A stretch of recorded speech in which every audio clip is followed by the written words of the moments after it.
November wind swept through the streets of Chicago like a ghost, looking for someone to haunt.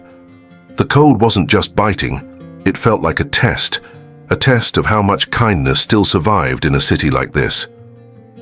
Olivia, 40 years old, stepped out of the corner market holding 2 paper bags. Her boots squeaked against the sidewalk, her scarf wrapped tightly around her neck. The zipper of her old coat was slightly broken, but she wouldn't replace it. Her mother had given it to her years ago. She didn't walk slowly because she was tired. She walked slowly because she'd learned that rushing only made the loneliness arrive faster at the end of the day. As she waited for the light to change at the crosswalk, she noticed someone on the opposite corner. Sitting hunched over on a cracked concrete bench was a man. His coat was thin, hands shaking slightly, collar raised to fight the cold. His face was tilted toward the ground. Still, he didn't ask for anything, didn't look around. He looked like someone trying to disappear, and that's exactly why Olivia couldn't look away. She stood there for a moment, debating. People rushed past the man without a glance, but she kept staring. Something in him stirred something in her. She set her grocery bags down, slipped off her coat, the only one she had, and walked toward him. "Hi. Are you okay?" The man looked up slowly. Green eyes, red from the cold. His face looked worn, but not from age, from life. I'm fine," he said hoarsely. "You're not." "Here." She offered the coat. He didn't reach out at first. It wasn't pride that made him hesitate. It was disbelief. "I can't take this. You need it too. I've got another at home. You only have this." She smiled, a soft, simple smile. He accepted it, finally. Carefully, as if it were made of glass. "Thank you," he murmured. "I'm Olivia," she said, turning to pick up her bags. "James," he replied, barely audible. When she left, James just sat there staring at the coat in his hands. It was warm, heavy, more than she should have offered.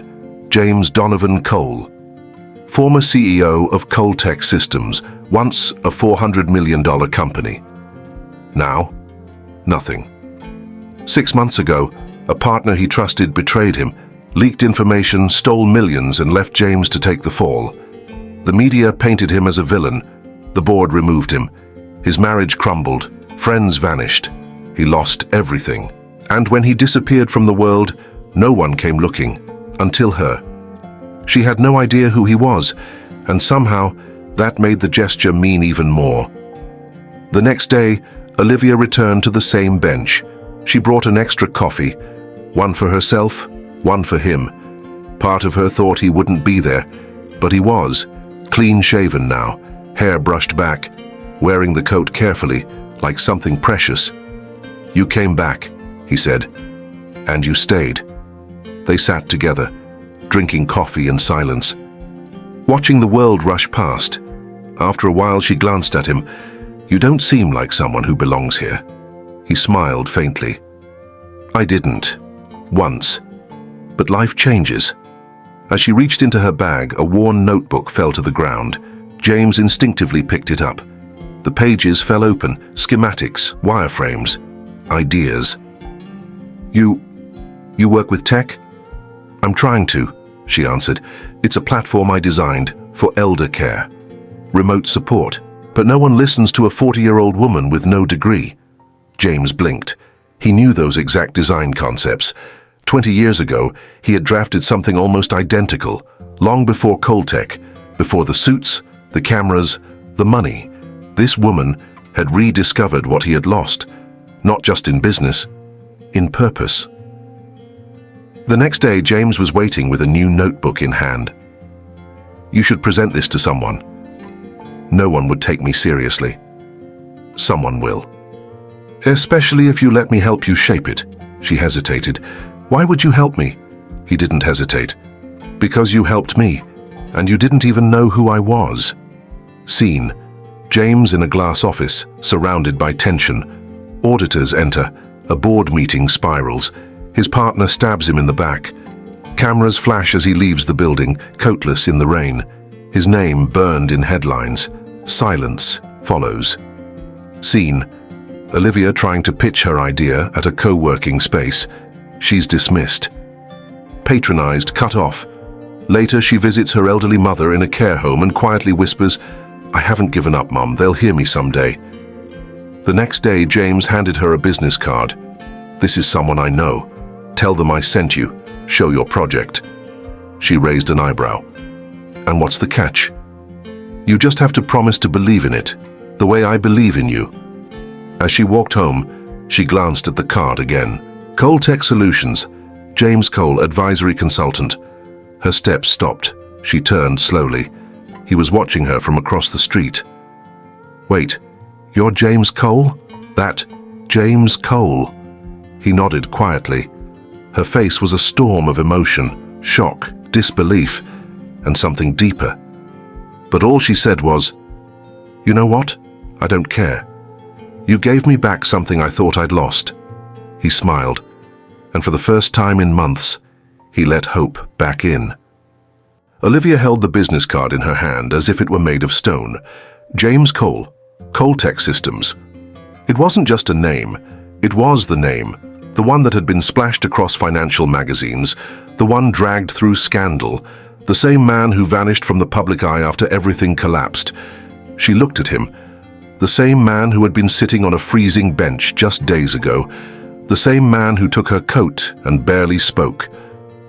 Now she saw the weight behind his green eyes. He was someone who had everything and lost it all. "Why didn't you tell me?" she asked. Her tone wasn't angry, just stunned. James looked down. "Because people don't see me. They see that name, that story, that downfall. I needed someone to see me, just me." She nodded slowly, then turned to leave. But 3 steps away, she stopped. She looked back at him, eyes steady. "You know what hurts more than being lied to, James? Carrying a truth for so long that it starts killing you from the inside." She walked away, and this time James didn't call her back. Olivia returned to the same bench. She didn't know why. Maybe to argue, maybe to listen, maybe because, despite everything, she still felt something when she was around him. James was already there, not sitting, standing like a man trying to show dignity. "You came," he said. "And you stayed," she replied. They sat again, side by side. After a long silence, he asked, "Do you still want to work on your project?" She waited before answering. "Yes, but on one condition." "What's that?" "No more secrets, no more hiding, from either of us." James nodded. "Then I need to tell you something. Something nobody knows." He took a deep breath. "The biggest loss in my life wasn't the company, wasn't my career." He paused. "It was my son." Olivia froze. "His name was Benjamin. He was 10 when the accident happened. I was in a meeting trying to save a deal that doesn't even matter now. He was crossing the street with his nanny when a drunk driver ran a red light." The pain in his voice wasn't loud. It was quiet, too quiet. "After that, my wife blamed me, said if I had been home, maybe he'd still be alive. And maybe she was right." Olivia's throat tightened. "James, I'm so sorry." He continued, eyes fixed on the sidewalk. "The company scandal, that was just the final blow. I was already dead inside." Olivia wanted to hold his hand, but she didn't. "Thank you for telling me." He looked at her, almost surprised. "You gave me warmth without knowing who I was. I just gave you my truth." They began meeting more often. No contracts, no expectations, just presence. They walked, shared coffee, talked about life, about grief. James helped Olivia structure her project, not to present it, but to believe in it. And Olivia reminded James that he was more than the headlines, more than the fall. Together, they weren't fixing a product. They were healing a piece of each other. One afternoon, while reviewing her notes in a quiet cafe, a tall man in a black suit approached. James looked up. "Cole," the man said loudly. James recognized him instantly. Dennis Crane, a former investor. Say, still pretending to be noble, huh? You ruined my retirement and now you're out here playing mentor. Olivia shifted uncomfortably. Sir, please. This doesn't concern you, he snapped. James didn't react, just sat there. You stole millions, and now you're acting like some reborn angel, James whispered calmly. I've lost more than you could imagine. But I'm trying to do what's right now. Crane sneered and left. The cafe fell silent. Olivia reached under the table and gently squeezed James's hand. Let's go. Outside, they walked in silence. 2 blocks, then 3. Finally, James stopped. You should leave me.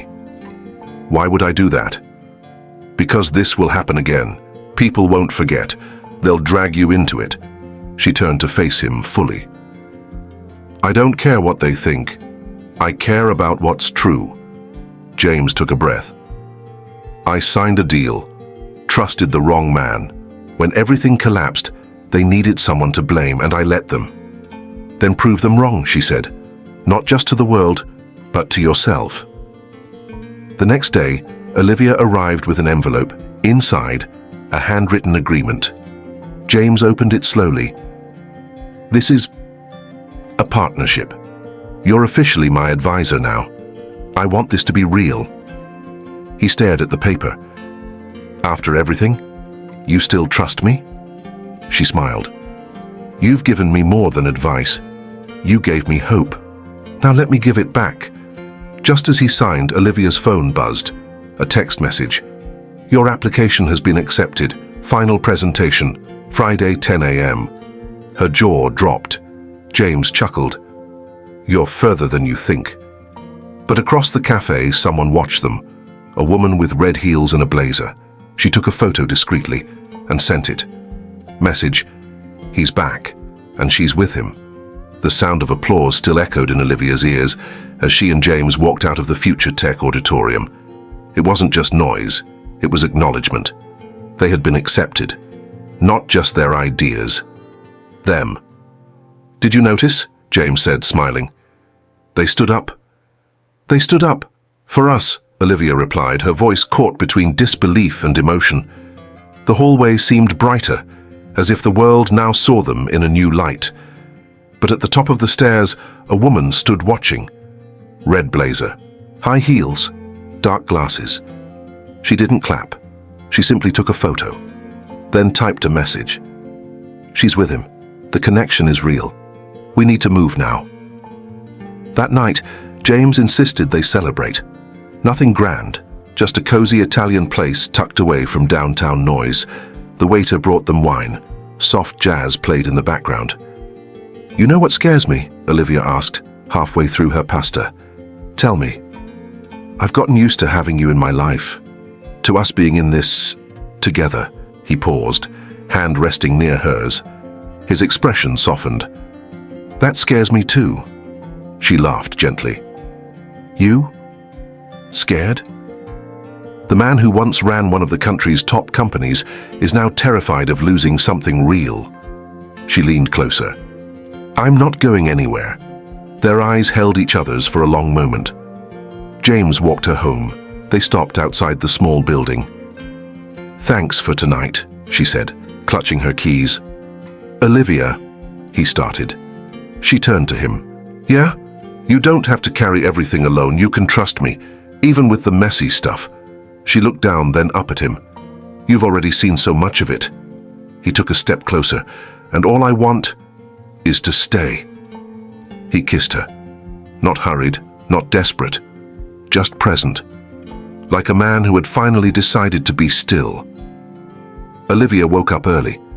She felt lighter, not because of the wine, but because of what they shared. Her phone buzzed. A new email. Congratulations. Your project has been selected for stage 2. You're invited to present to the investment committee in 15 days. She stared at it. She had waited years for something like this, and now she didn't want to face it alone. She ran to the cafe where James liked to go early. There he was, coffee in hand, reading the paper. We got it, she said, breathless. He read the message and smiled wide. You did it. We did. He stood and hugged her, then pulled back and said, "There's something I need to do now." "What?" "Start forgiving myself."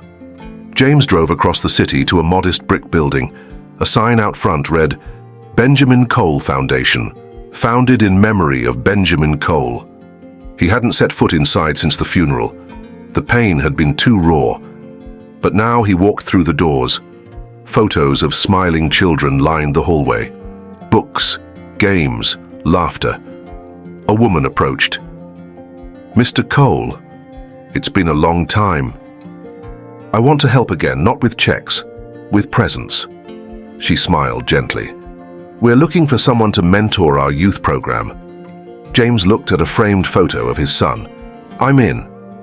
Meanwhile, the woman in the red blazer stood in the office of a major media editor. She dropped a thick folder on his desk. "I've got the story of the year." "James Cole?" he asked. "Yes, and this time he won't escape the headline." Photos, reports, fabricated connections. Included was a false claim that James was using Olivia to launder money through her project. "You're sure this will stick?" the editor asked. She nodded. "He ruined my brother's life. Now it's his turn."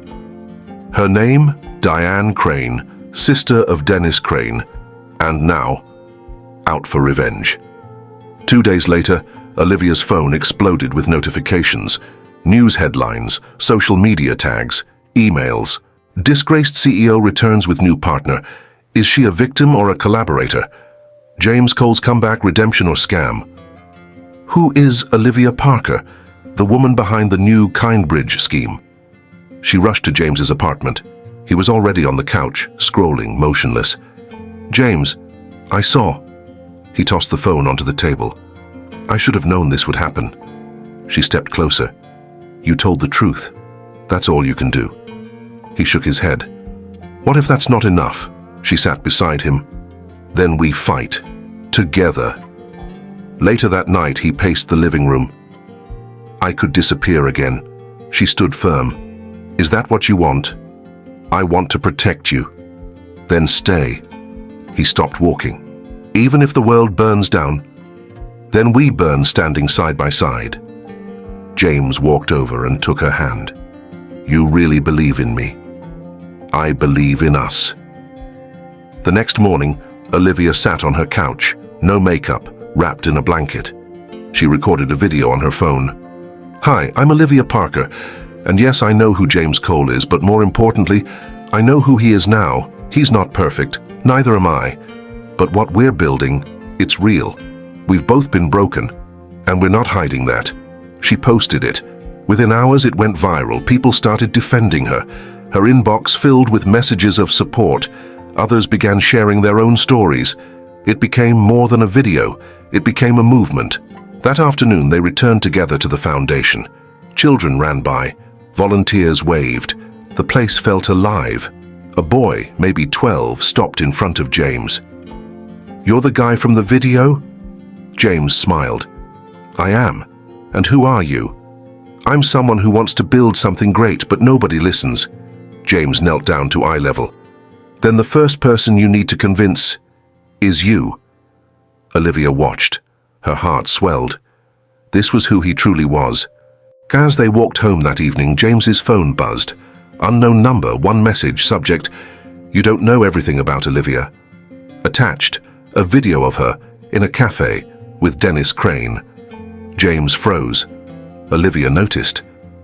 "What is it?" He didn't answer. The past meet wasn't done yet.